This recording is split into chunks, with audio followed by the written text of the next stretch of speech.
Okay, I'm gonna go through. Okay, I'm gonna go through this test practice, just in case you need some extra help. So here we go. Indicate. Okay, just answer the question. So cosecant is 13 over 12, and then so find the sine version of that. So we draw the triangle in quadrant 1 because it's positive. Cosecant is hypotenuse over opposite. So that means 13 has to be the hypotenuse, and the opposite has to be 12. And the last side has to be whoops, yeah. I think that's going to be a 5 for us if I do Pythagorean Theorem. You can do the math if you want. 12 squared plus b squared equals to 13 squared, and that's going to give me 5. Now, but what we know is that sine is just opposite over hypotenuse. So sine theta is opposite over hypotenuse. Since I have the triangle drawn out, which I always want to draw the triangle, makes my life easier, is 12 over 13. Find the values of the 6 trigonometric figures. Okay, so they give me the sides here of AC is 26, BC is 24. Then I have to use Pythagorean Theorem to find out what the third side is. So 24 squared plus b squared equals to 26 squared. Now, one thing that we realize is that this is actually just 13 and 12 if I wanted to reduce it. Okay, and this leads me to a 5 and then 10 side, I think. Okay, so if I actually did the math here, b squared would be some huge number, but b would actually have been 10. Okay, so these are our sides of the triangle. So sine of theta, and theta's in this corner here, so careful, theta's in that corner. Sine of theta is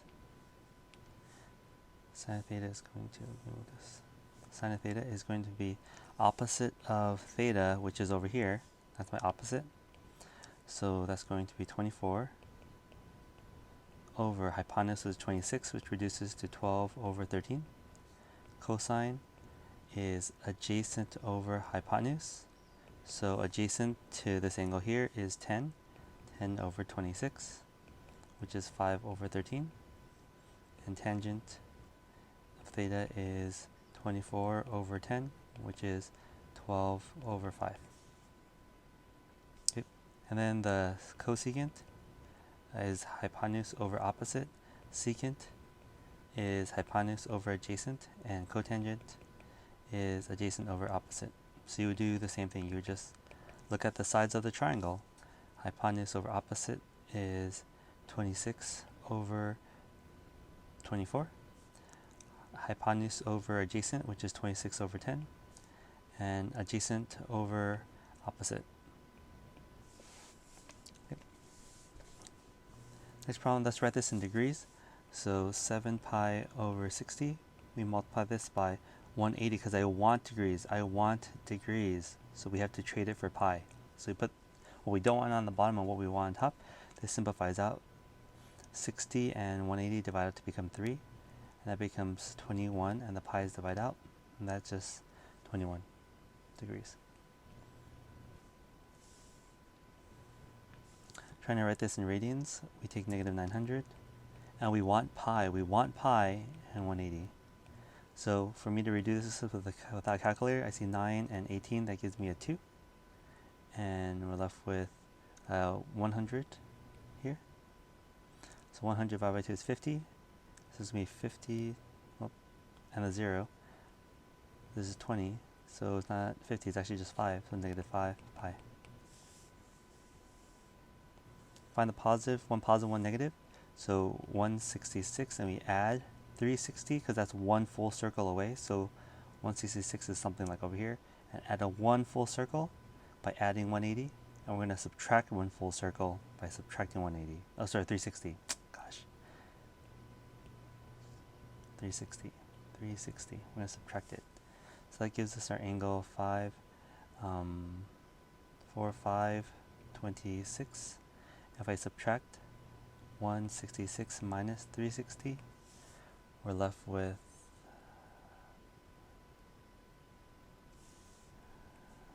360 minus 166 is a negative, because we said it's going to be more negatives. So bar 1 is 4, that becomes a 5, and then we bar 1, that becomes a 9, 2, and that becomes a 194.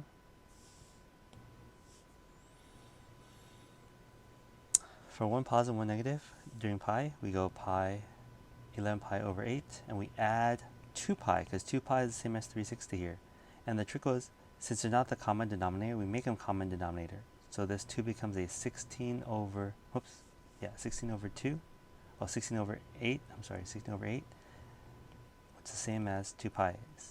We're going to add that to 11 pi over 8, and that gives me 27 pi over 8. We do the same thing by subtracting 11 pi over 8 minus 2 pi, which is 11 pi over 8 minus 16 over 8 pi. This becomes 11 minus 16 is going to be negative 5 pi over 8. So this next problem, number 7, there's actually a mistake here. Quadrant 3, secant should be negative, so just be aware of that. So we draw the triangle in quadrant 3.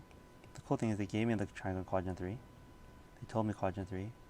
So secant is hypotenuse over adjacent. Hypotenuse over adjacent. That's what secant is. So you have to know your 6 trig ratios. And adjacent is 61, 60. Which of these are going to be negative? Well, hypotenuse can't be negative, so it has to be adjacent. And the third side, looking here, don't do the math. See, this all says 11, so it's probably going to be 11. Probably going to be 11 there, and that's also going to be negative. Now, you just have to figure out which one is sine, cosine, tangent of this given triangle here. So the sine is negative 11 over 61. Whoops. That's not written out very nicely. It should be sine of theta. Sine of theta is cosine. Theta is negative 60 over 61. And then tangent theta is negative 11 over 60, which negative 60, which is positive 11 over 60.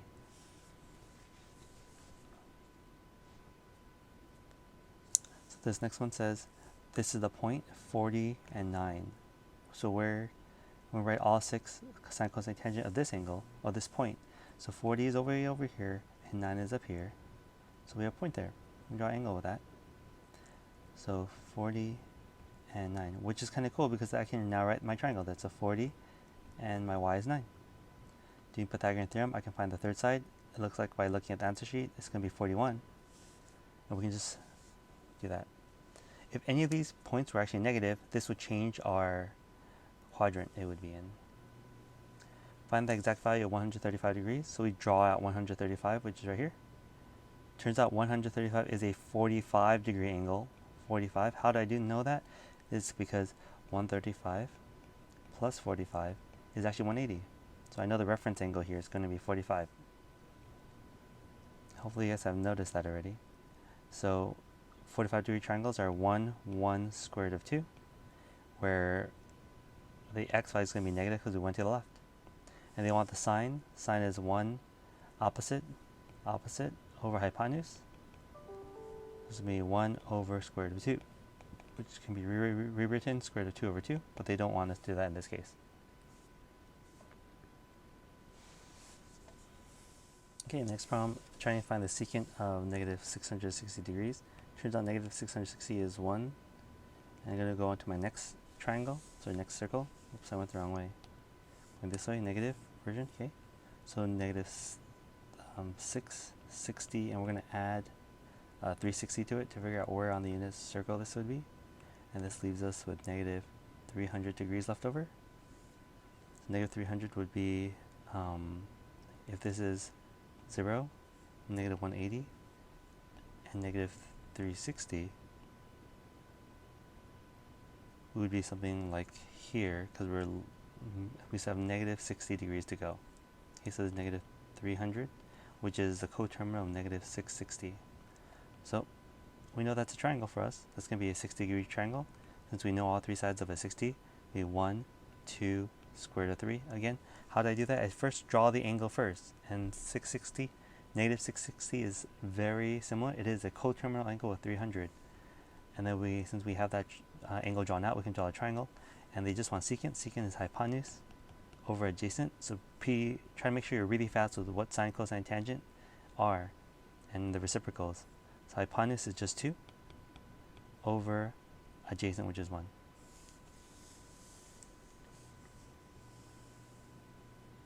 Find the exact value for this. So they want us to find the tangent of the angle. Angle is 4 pi over 3. 4 pi over 3 is short than 2 pi, which is 2 pi is the same as 6 pi over 3, right? We just double the denominator we want.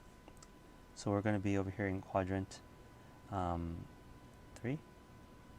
And pi over 3 is a 60-degree angle, so we're going to be 60 degrees over a full 3 pi over 3. So 4 pi over 3 is one step past 3, right? One step past 1 full pi. So 60 degrees. Pi over 3 is 60 degrees. So we write the sides 1, 2, square root of 3. Are any of these negatives? In quadrant 3, negative x and negative. We went to the left and down in this case. So tangent would just be negative square root of 3 over negative 1 because it's opposite over adjacent. That's just going to be B. Alright, next one, draw the exact value for cosine. So let's find out where cosine is. 11 pi over 6 is really close to 12 over 6, right? Isn't that 2 pi? It's really close to finishing it, so one step short. Pi over 6, we said is always going to be 30 degrees. 30 degrees. So we know the sides, square root of 3, 1 and 2. And 1 is negative because we went down. Right is positive. So cosine is adjacent over hypotenuse. Adjacent says hypotenuse. Okay, and this would be opposite because it's across the 30. Find the exact values of 5 pi over 3. Let's draw 5 pi over 3. 5 pi over 3 is almost close to 6 pi over 3, right? Double. So actually in this quadrant over here. So 5 pi over 3 would be a 60-degree angle. And yet we're one short of being a full 2 pi, one short of that. Since it's a 60 degree, we know it's a 1, 2 square root of 3. 3 square root of 3 is negative because we went down on my right side. So cosine is adjacent over hypotenuse. Adjacent over hypotenuse.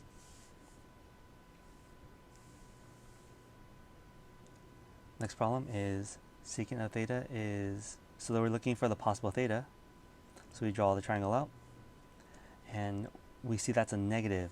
So secant is actually a cosine. That's really cosine. So this is actually the reciprocal. It's adjacent. Whoops, not adjacent. It's hypotenuse over adjacent. Okay, and we know cosine is negative in quadrants. All students take calculus. Positive in quadrants 1 and 4. So it must be negative in these two quadrants over here. So we know the hypotenuse is 2. Adjacent is square root of 3. And are any of these negatives? Yeah. We know this is a 60-degree triangle looking at these sides. So it's 1, 2 square root of 3. We know 60 and 60. And we know this one here is negative. So counting from 0, what is that full angle to get me to my first triangle? And what's the full angle to get to my second triangle? We know this is 180. We're a little bit short of 180. So 120. And the next one is one step over 180. See this one step over past it? That's 180 plus 60 is 240. Oops, I made a mistake.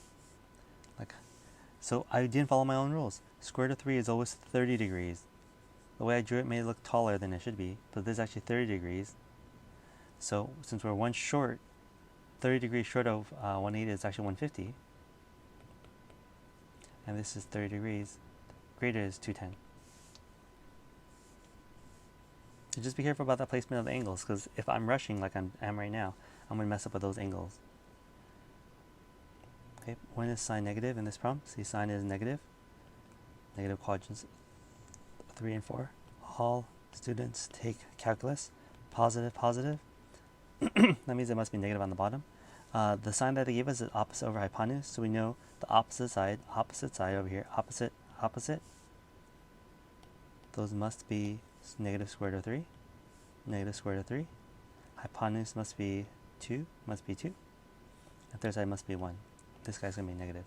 Well, if that's a 1 in the corner, we said that's going to be 60 degrees. 1 is always going to be 60. That's how the triangles are always drawn. To get to my first angle from 0 all the way over, so it's 60 degrees over 180. See, that's 180, and we went a little past that. So it's going to be 180 plus 60 is 240. And then the next one is, this is 360, but we're 30 degrees short of 360. So it's going to be 360 minus 60, which is 300.